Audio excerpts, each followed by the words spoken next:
Ici, Londres. Veuillez écouter tout d'abord quelques messages personnels. Bonjour, donc je m'appelle Jean-Paul Michel, je suis l'animateur du réseau social AIC. Je vais intervenir sur la progression de l'intelligence artificielle dans le marché unique en France. Donc, effectivement, comme l'a souligné la précédente intervenante, la progression de l'intelligence artificielle dans les entreprises est un fait.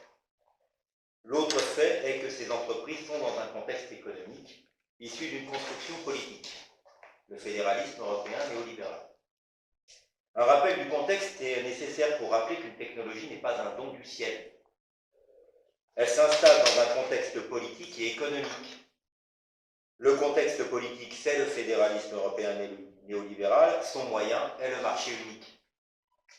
On ne rappellera jamais assez qu'il faut cesser de raisonner par rapport à l'individu pour comprendre toutes les implications de l'installation d'une mutation technologique. En effet, elle implique d'abord un corps social au travers des individus. Ces derniers sont d'abord préoccupés par leur activité quotidienne. Ils sont des consommateurs pour qui cette technologie est d'abord un facilitateur. Ces individus, dans leur grande majorité, ne se préoccupent jamais des conséquences sociales de cet usage. Or, dans un marché unique, dont les déterminants économiques sont connus, compétitivité, croissance, dividendes, là c'est une parenthèse, il s'agit d'abord de s'intéresser au producteur avant le consommateur. Tout d'abord, le producteur. Les prévisions sur l'emploi interpellent.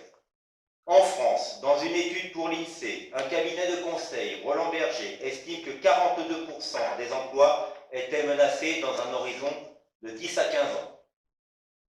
Le Conseil d'orientation pour l'emploi, rattaché au Premier ministre, prévoyait que 10% des emplois étaient menacés de disparition, mais que 50% des emplois seraient potentiellement automatisés à plus de 50%. D'autres études sont plus ou moins dans ces chiffres. Dans l'étude Villani, qui date de 2017, les emplois les plus exposés seraient ceux de maintenance à 21%. Devant les postes les plus qualifiés, à 6%, il y a une catégorie autre, 13%, qui n'est pas identifiée. Ce constat devrait faire frémir n'importe quel citoyen. En effet, l'application de cet outil dans la répartition de la chaîne de valeur ajoutée dépasse largement celle des outils précédents. Cette fois, l'automatisation concerne des métiers qui n'étaient pas concernés. Par exemple, des traducteurs, des journalistes, des programmateurs informatiques. Ce que l'on qualifiait de métiers de haute valeur ajoutée, parce qu'ils n'étaient pas automatisables, et basés sur un certain degré d'expertise, est relégué. Concrètement, de nombreux radiologues du secteur privé pourront être remplacés par un aide-soignant avec ces progrès de l'imagerie médicale. C'est aussi valable pour les journalistes. On ne s'est pas consulté avant. Aussi, si cette nouvelle machine n'a rien d'intelligence, elle va toucher des segments de valeur ajoutée que la mécanisation n'atteignait pas auparavant. Fort peu d'études existent sur le nombre d'emplois et non d'entreprises qui sont détruits pendant que d'autres sont créés dans le processus de destruction créatrice de Schumpeter en France. Je joue mon petit économiste moyen. Ce qui fait frémir, c'est leur fausse naïveté.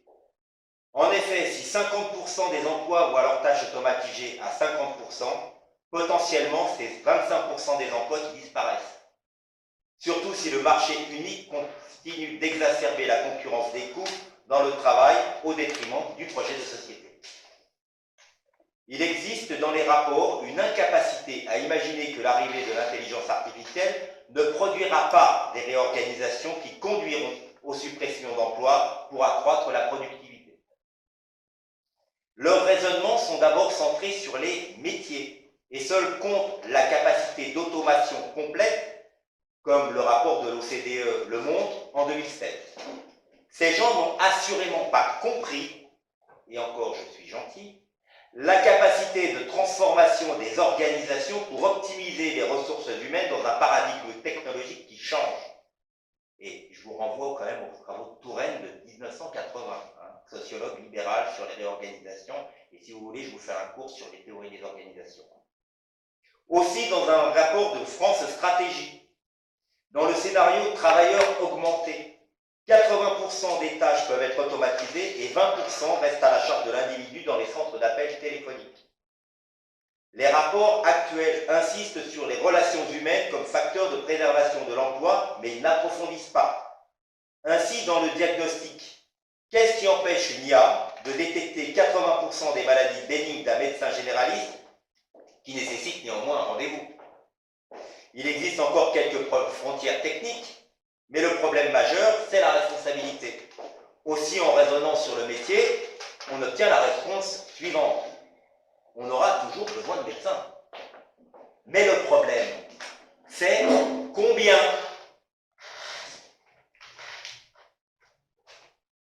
La différence entre un raisonnement parfaitement fictif et un raisonnement lucide basé dans un environnement économique concret, c'est combien?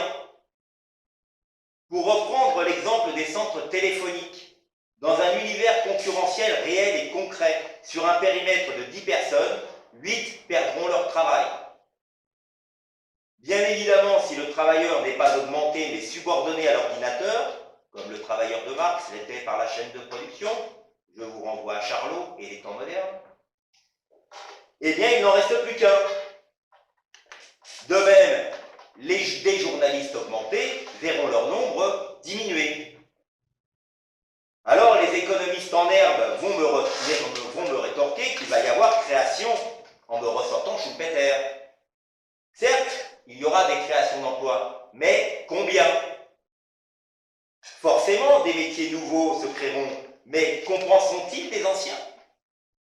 Les débats sur les bénéfices de l'informatisation sont là pour en témoigner. La théorie de Fourastier ou du compromis fordiste, la croissance du marché et donc des activités est plus importante que la destruction d'emplois, ce qui crée des emplois malgré la productivité, ne s'applique pas forcément très bien sur l'automatisation de l'information et du service. En effet, pour les services, c'est plus compliqué de chercher la productivité issue de cette information, de cette informatisation. C'est ce qu'on appelle le paradoxe de Solow. Je continue à jouer mon économiste moyen. Bien, pas mal. Néanmoins, des gains de productivité sont là, sinon les entreprises ne feraient pas les investissements. Le compromis fordiste était bon pour l'automobile, dans un marché en expansion, mais que se passera-t-il dans un marché saturé? Or, nos marchés occidentaux sont saturés. De même, le compromis fordiste n'intégrait pas les délocalisations qui sont la caractéristique du marché unique européen. Dans cette réalité, concrètement, potentiellement, sur un salariat de 28 millions en emploi auquel on doit ajouter 3 millions de non-salariés, c'est un quart des emplois qui sont menacés. C'est simple, 50%, fois 50% égale 25%. On obtient 8 millions d'emplois menacés. Le monde combien devient alors capital? Va-t-on créer en France 8 millions d'emplois? Selon France Travail, l'intelligence artificielle créerait entre 1,5 et 3 millions d'emplois. Selon McKinsey, à qui on peut vraiment faire confiance, 4 millions. Faites la différence vous-même. Cela devient très concret pour l'individu retraité. Combien de personnes pourront payer les retraites? Parce qu'on va rappeler une règle simple dans un univers peuplé de débilité mentale. Les pensions sont des salaires et des impôts. Sans salaire, pas de pension et pas d'impôts non plus. Aujourd'hui, comme hier, c'est le chômage qui crée en premier lieu les déficits des garanties collectives, retraite, santé, etc. Or, comme tout système social, il peut aussi disparaître. Si les retraités s'imaginent qu'ils ne sont plus concernés, ils se gourrent.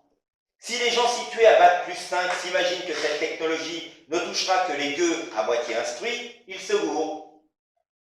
Ensuite vient le consommateur. avec l'intelligence artificielle, des mécanismes déjà présents dans les réseaux sociaux, surveillance, incitation intrusive, se renforceront. Pour les consommateurs, autrement dit le peuple, les observations déjà effectuées dans les réseaux sociaux, qui privilégient les contenus ayant le plus de recommandations avec des algorithmes opaques, se retrouveront, puisque le jeu de données initial pour construire le programme de l'ordinateur dépend des normes du programmateur. Les moyens de propagande, publicité massive, réseaux sociaux, médias, accompagnent notre vie quotidienne, ce qui permet d'évoquer un capitalisme de la séduction. Je sais qui kiffe sur le capitalisme de la séduction. Un capitalisme de surveillance. Je vous renvoie à Puskar et à Forster et Max Scheiner. Bref, d'évoquer les moyens par lesquels le mode marchand se met en position de faire des consommateurs des rouages du marché. En effet, une de ces incertitudes du marché repose sur la demande d'un produit dont on ne sait pas s'il va être consommé ou pas. C'est la réalisation sociale qui crée de la valeur. Cet aspect se contrôle de plus en plus puisque le comportement du consommateur peut être anticipé sur une gamme de produits. C'est vos incitations et vos notifications. Oui, j'en suis là. Les données comportementales sont alors une grande force pour les GAFAM, puisque leurs produits, c'est nous. Ils n'investissent pas simplement dans du sang de cerveau disponible. Ils ne stimulent pas simplement du désir. Ils arrivent à penser avant nous ce que nous allons désirer. De là à dicter nos désirs, il n'y a qu'un pas. La consommation, c'est la liberté, alors pourquoi s'interroger sur celle-ci? Ainsi, la voiture rend libre, la cigarette rend libre, la possession du dernier iPhone rend libre, l'achat rend libre.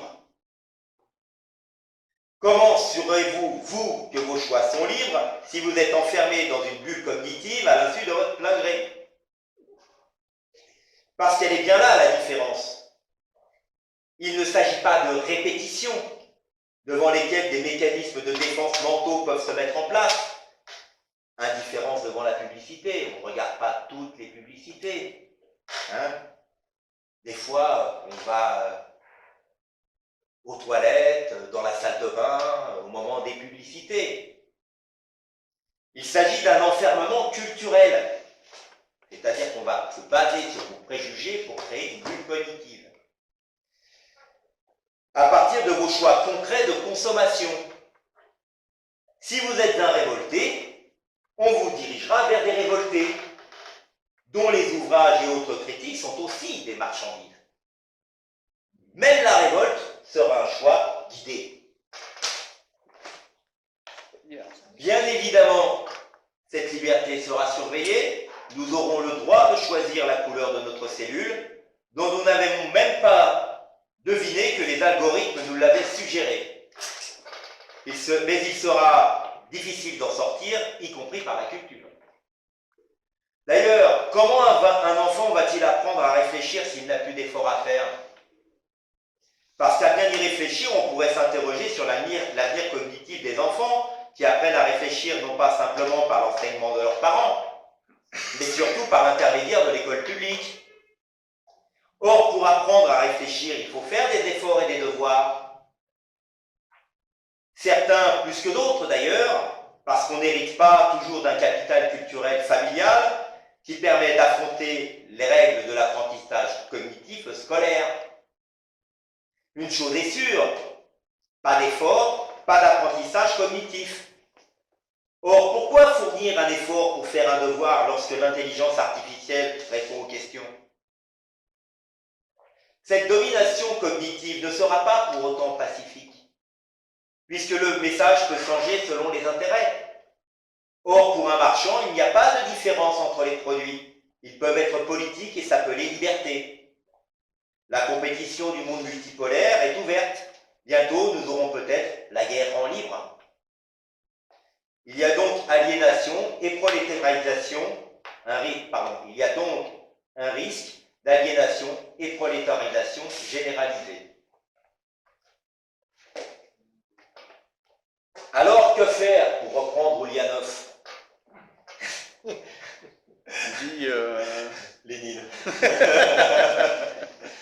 Cessez d'imaginer qu'échanger des idées comme nous le faisons aujourd'hui est inutile ou un simple moment de distraction. Rien n'est plus difficile que de faire changer une idée ou de remettre en cause une aliénation. Commencez par reproduire ce type de réunion. Commencez par tenter de concerner des gens autour de vous. Vous percevrez déjà une première difficulté réelle à les sortir de leur routine. Le nombre d'absents que j'ai enregistrés le montre aussi. Enfin, sortez de l'idée que les partis politiques ou nos institutions pourront gérer. Nous ne sommes plus en démocratie, c'est un fait depuis 2005. S'il n'y a pas d'étude digne de ce nom, c'est qu'il est admis que le marché se chargera de l'intégration de cette technologie. Donc, personne ne fera rien. Le mot citoyen n'est pas qu'un droit, mais un devoir qui exige de cesser d'être un spectateur avide de distraction et de shoot d'adrénaline. Nous ne sommes pas une foule, mais un peuple. Il ne s'agit pas d'avoir peur, mais d'être lucide pour décider de notre avenir qui nous échappe. J'ai fini.